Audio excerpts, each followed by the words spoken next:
లోకేష్ గారు కూడా మాట్లాడారు. గతంలో ఆయన అన్నారు, మీరు విన్నారో లేదో, వాళ్ళు ఆ రోజు పెట్టారు కాబట్టి అమ్మఒడి నుంచి డబ్బులు లాగేస్తున్నాడు ఈ సైకో జగన్. కానీ అధికారంలోకి వచ్చే ముందు ఎలక్షన్ క్యాన్వాస్ లో చంద్రబాబు నాయుడు గారు ఏం చెప్పారండి, అది కూడా వినండి ఒక్కసారి.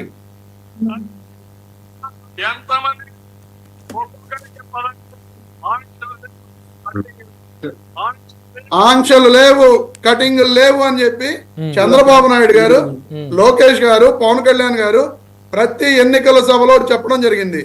చెప్పిన వ్యక్తులు ఈ రోజున 2000 రూపాయలు మెయింటెనెన్స్ అని చెప్పి, టాయిలెట్ మెయింటెనెన్స్ లేదా ఇతర మెయింటెనెన్స్ అని చెప్పి ఎలా చెబుతారండి వీళ్ళు?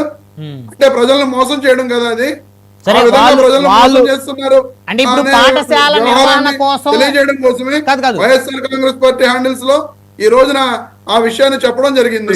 గతంలో అది చెప్పే విధానం ఒక విద్యాశాఖ మంత్రిని లోటర్ లోకేష్ అని ఆ విధంగా ఒక విద్యాశాఖ మంత్రి గురించి మాట్లాడేటువంటి పద్ధతి ముఖ్యమంత్రి గారిని పట్టుకుని సైకో జగన్ అని చెప్పి అనొచ్చు అంటారా? అది తప్పే 100%.